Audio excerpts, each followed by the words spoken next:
MA semester 4 જે વિદ્યાર્થીઓને લોકસાહિત્યના પેપરમાં લોક વાર્તાઓ ભણવામાં આવે છે,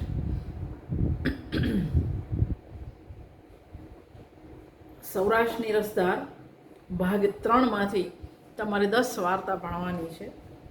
8નું આપણે રેકોર્ડિંગ કર્યું. એક દિવસ છેલ્લે 10 વાર્તાના કથા ઘટકની વાત કરીશું.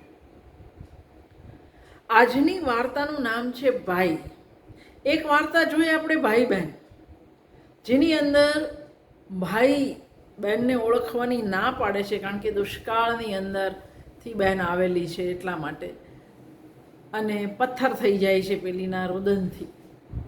આની અંદર જરાક જુદી રીતે, પણ વાત તો એ જ છે. કથા ઘટક બેઉનું એક છે, સંબંધોનો ઇનકાર.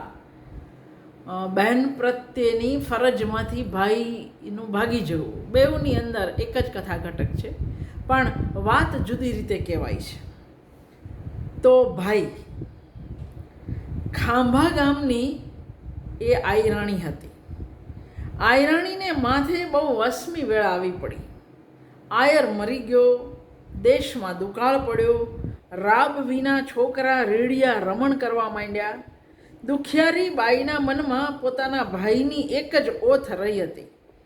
પાડોશીને 2 હાથ જોડી બેને વિનવણી કરી કે બાપુ, 2 દાડા મારા આ ગભુરડાને, મારા છોકરાઓને ટીપું ટીપું રાબ પાજો.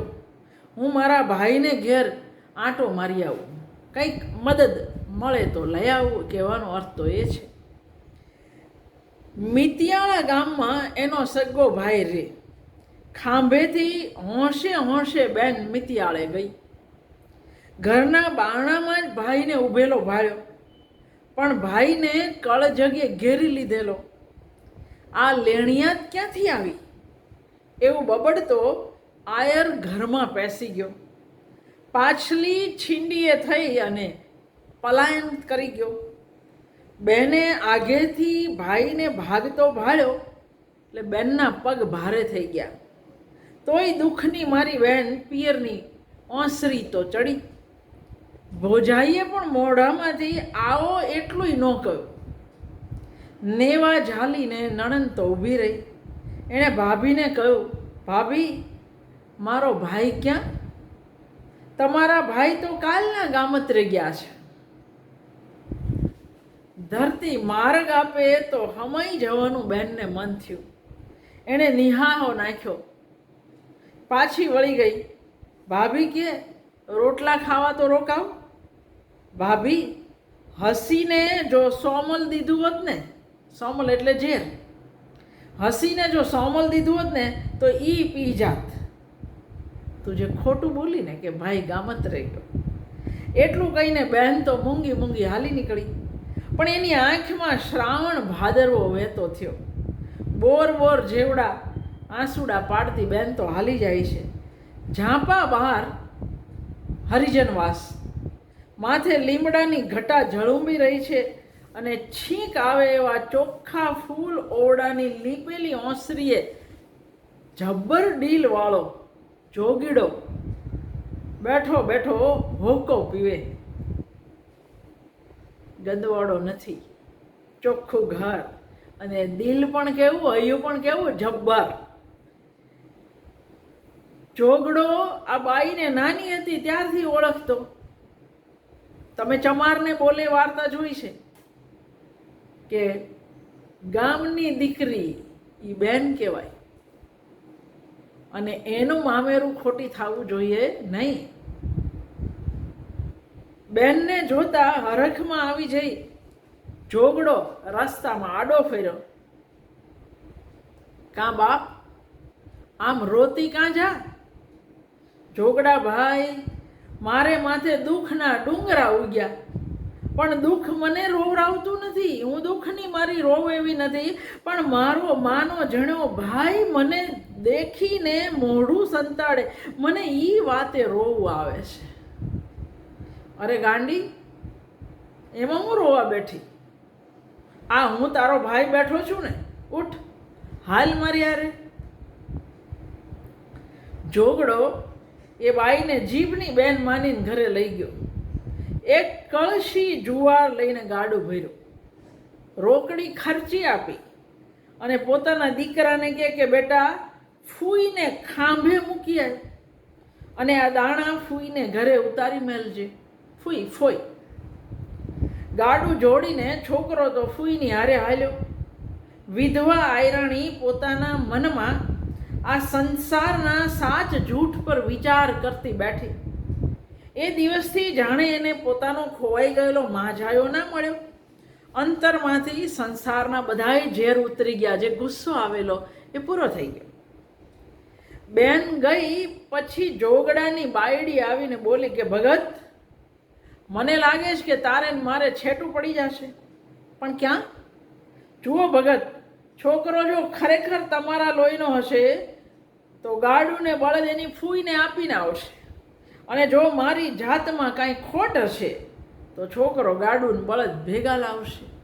જો આવી સ્ત્રી હોય ત્યાં જ પતિ આટલો દિલેર થઈ શકે. સ્ત્રી કેટલી દિલેર છે કે મારા પેટનો છોકરો હોય તો ગાડું ને બળદ પાછા ન લાવે, એ ફઈને આપીને જ આવે. અરે મૂર્ખી, એવા વદાડતે હોય, એ તો છોકરું છે બાપડો. એવી વાતમાં એને શું સમજ પડે? એ તો મોટેરાએ કહ્યું હોય એટલું જ કરે ને. અને આપણે એને કોઈ દી એવું શીખ્યું થોડું છે? ભગત, જો શીખવવું પડે ને કહેવું પડે તો 9 મહિના ભાર વેંઢાયો એનું મહત્વ શું? બીજે દાડે છોકરો હાથમાં એકલી બળદની રાશ ઉલાળતો ઉલાળતો ઘેર આવ્યો. બાપે પૂછ્યું, બેટા ગાડું ને બળદ ક્યાં? એ તો ફૂઈને દીધા. કાં બાપા, તમે એના ભાઈ થઈને એને કાપડું દીધું તો મારે ફૂઈને ફૂયારું ન દેવું પડે?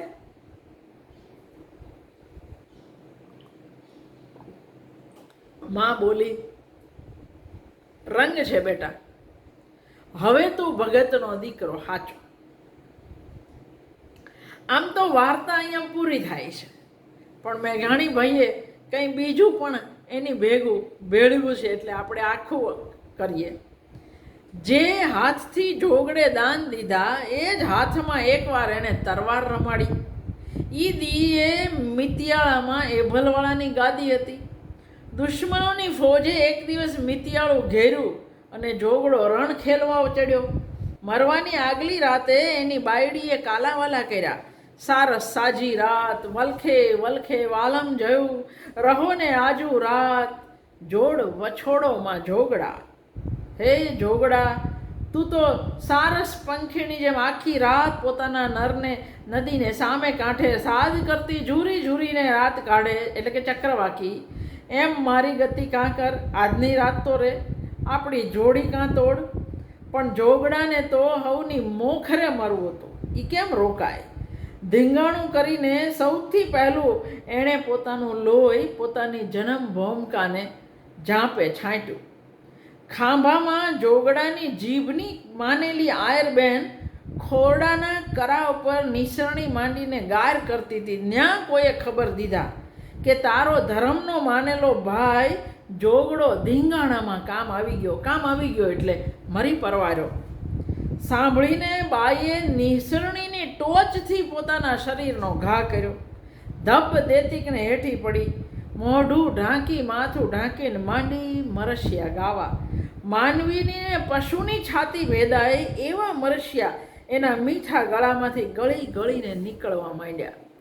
વણકર અને વણાર નાતે પણ નેડો નહીં, પણ ગણને રોવ ગજમાર, તારી જાતને પૂછું જોગડા.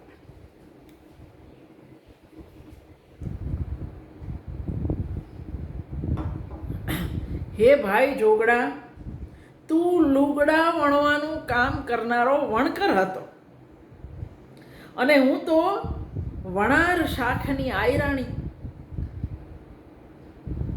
નાત જાતના હિસાબે આપણી વચ્ચે કોઈ સંબંધ નહીં, પણ તું તારી હલકી જાત સામે હું શું જોઉં?